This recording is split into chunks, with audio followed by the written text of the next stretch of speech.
Assalamualaikum warahmatullahi wabarakatuh.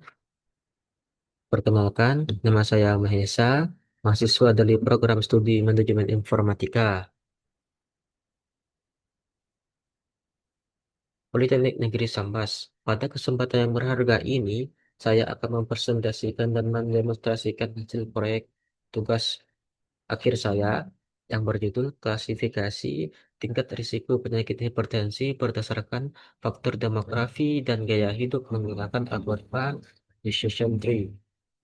Tahapan eksplorasi model mulai dari latar belakang masalah, pembacaan data publik daerah, pemodelan berbasis parameter tuning di Google Colab, hingga analisis metrik performa model.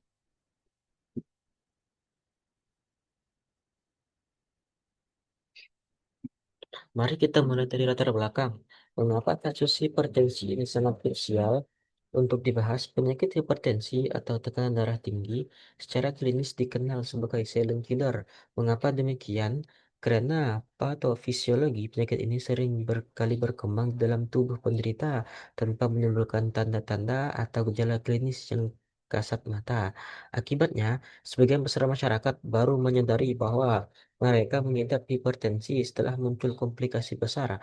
Masyarakat baru menyadari bahwa mereka mengidap hipertensi setelah muncul komplikasi sekunder yang fatal, seperti penyakit stroke, serangan jantung, maupun gagal ginjal kronis. Oleh karena itu, tindakan preventif berupa screening dini untuk memetakan siapa saja masyarakat yang berisiko tinggi menjadi instrumen yang sangat vital bagi pelayanan kesehatan publik. Dalam skala regional, khususnya di Provinsi Kalimantan Barat, manajemen pemetaan risiko penyakit tidak menular ini menghadapi tantangan geografis yang cukup menantang. Berdasarkan data agregat capaian standar pelayanan minimal atau SPM kesehatan yang dipublikasikan oleh pemerintah daerah, sebaran pemantauan penderita hipertensi di berbagai wilayah seperti Kabupaten Sambas, Kubu Raya, hingga Kota Pontianak memiliki variasi karakteristik penanganan yang cukup lebar. Disinilah peran teknologi informasi, khususnya komputasi cerdas data mining, hadir memberikan solusi taktis untuk mentransportasikan data pelaporan daerah tersebut menjadi sebuah model prediksi risiko tingkat individu.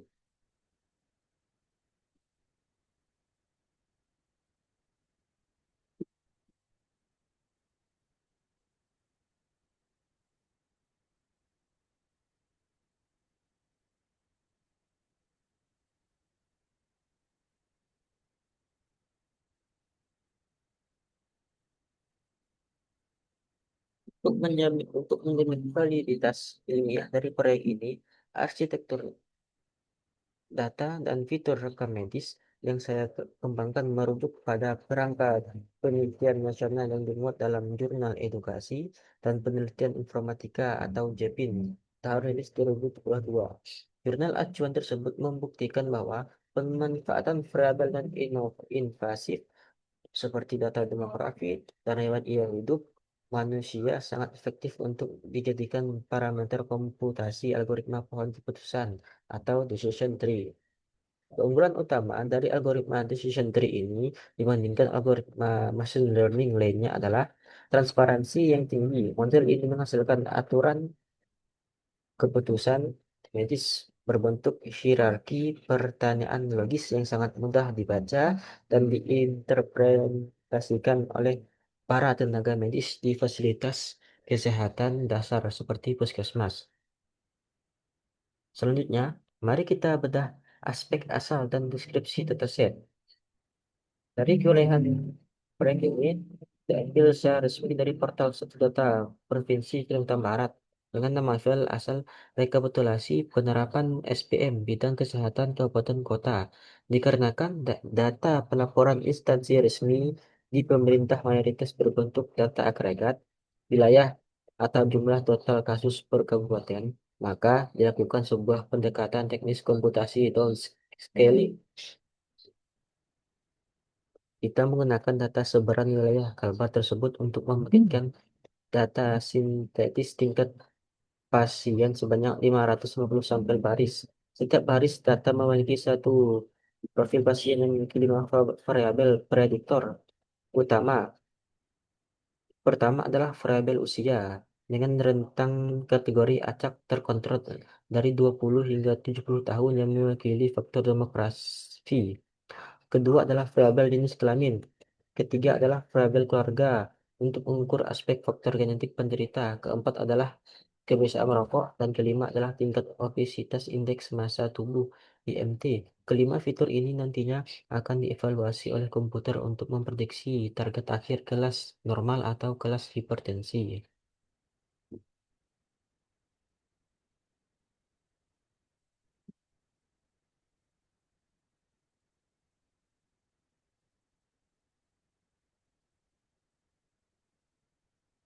Sebelum kita melihat eksekusi program di Google Colab, penting bagi kita untuk memahami dasar mekanika matematika yang bekerja di latar belakang algoritma decision tree. Pertanyaan mendasarnya adalah bagaimana algoritma menentukan variabel mana yang harus diletakkan di cabang paling atas atau bertindak sebagai akar pertanyaan utama. Algoritma ini bekerja dengan menghitung nilai bernama Gini impurity atau ketidakmurnian Gini. Gini impurity berfungsi untuk mengukur tingkat keacakan atau percampuran kelas dalam suatu simpul data. Formula matematis dari Gini impurity dituliskan sebagai Gini sama dengan satu dikurangi penjumlahan probabilitas setiap kelas pangkat 2. Nilai Gini terendah adalah nol, yang menandakan simpul tersebut sudah murni, sempurna, atau berisi satu kelas label saja. Sebaliknya, nilai Gini tertinggi adalah 0,5 yang berarti data tercampur secara acak pada setiap iterasi tertentu pembentukan cabang komputer dan menstimulasi pembelahan data pada semua fitur yang memberikan keuntungan penurunan ketidakmurnian terbesar itulah yang akan dipilih oleh sistem menjadi simpul keputusan utama.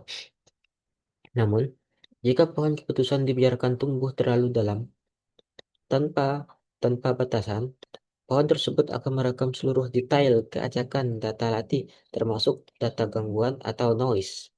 Fenomena ini disebut sebagai overfitting, di mana model tampak sangat cerdas saat mempelajari data latihan, namun performanya langsung anjlok drastis ketika diuji dengan data baru.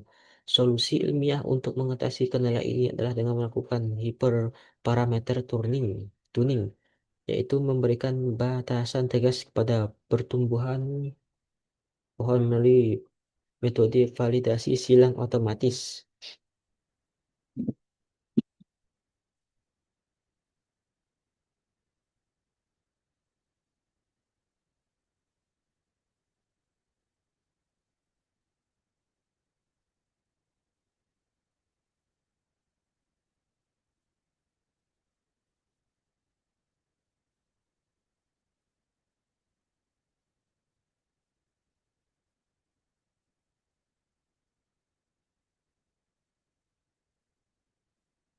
Sekarang, mari kita masuk ke sesi inti demonstrasi teknis pada Google Colab. Pada blok kode pemrosesan data pertama,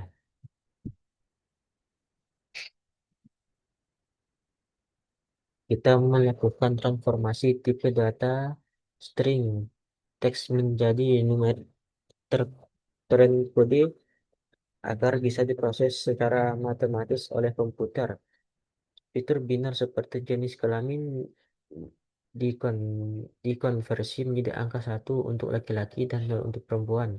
Begitu pula pada variabel riwayat keluarga dan merokok untuk tingkat obesitas IMT, kita menggunakan skala ordinal dengan meletakkan nilai 0 untuk kondisi normal, satu untuk overweight, 2 untuk obesitas.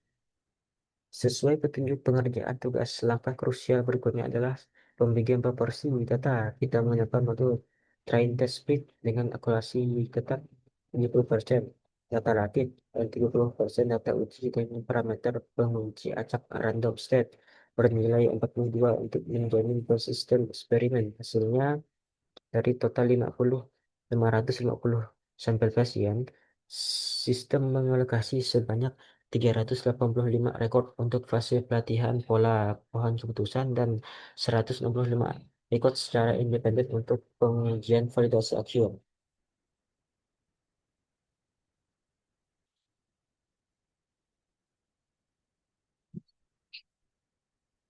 Mari kita telah hasil performa model pada uji 30. Untuk mendapatkan untuk mendapatkan akurasi terbaik dan menghindari bias penilaian manual, saya menerapkan fungsi Grid Search CV yang dikombinasikan dengan cross validation.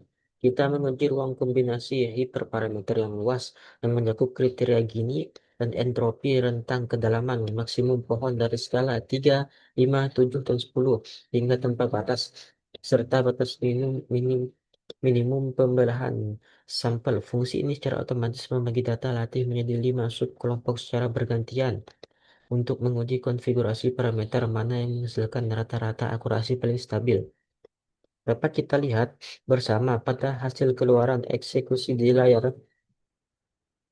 Proses ini otomatis berhasil menentukan parameter terbaik, yaitu kriteria Gini dengan max depth 3 dan min sample split 2. Hasil kedalaman pohon maksimum yang hanya menyentuh angka 3 ini adalah sebuah temuan yang ideal dalam sains data medis. Pohon putusan yang pendek ini menjamin model tetap sederhana, sangat mudah dipahami aturan cabangnya, dan memiliki daya generasi yang kuat saat menghadapi data rekam medis pasien baru di puskesmas.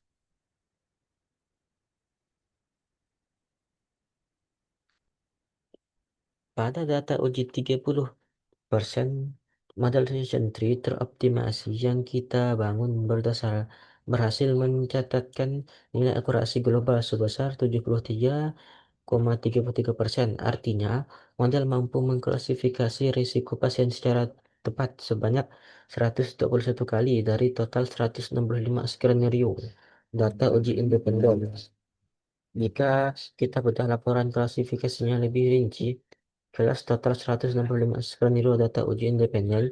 Jika kita bedah laporannya secara rinci, kelas normal mendapat nilai presisi yang tinggi yaitu 80%, menandakan model sangat akurat dalam mengonfirmasi masyarakat yang memang berada di dalam kondisi sehat. Sementara itu, pada kelas target hipertensi, parameter paling penting yang wajib diperhatikan dalam dunia medis adalah nilai rekal atau sensitivitas, di mana model kita sukses meraih skor 71%. Mengapa nilai rekal ini sangat kritikal? Karena dalam pelayanan kesehatan masyarakat, kita harus meminimalkan sekecil mungkin risiko adanya penderita hipertensi nyata yang salah terprediksi sebagai kondisi normal. False negatif. Nilai rekal 71% membuktikan model ini memiliki keandalan yang tinggi dalam menjaring masyarakat yang berisiko tinggi sehingga dapat segera diberikan penanganan dini sebelum terjadi komplikasi penyakit sekunder. Sebagai kesimpulan akhir, seluruh rangkaian tugas yang diinstruksikan telah dipenuhi. Model klasifikasi dengan precision tree teroptimasi terbukti andal dalam memetakan risiko hipertensi berbasis parameter demografi dan gaya hidup non-invasif dengan akurasi yang valid. Untuk pengembangan ke depan, model ini dapat ditingkatkan dengan menambahkan fitur klinis invasif seperti kadar kolesterol, total darah, serta mengeksplorasi algoritma rumpun ensemble seperti random forest guna membandingkan stabilitas model. Demikian presentasi saya sampaikan. Pengunjung saya mohon maaf. Wabillahi taufiq wal hidayah. Assalamualaikum warahmatullahi wabarakatuh.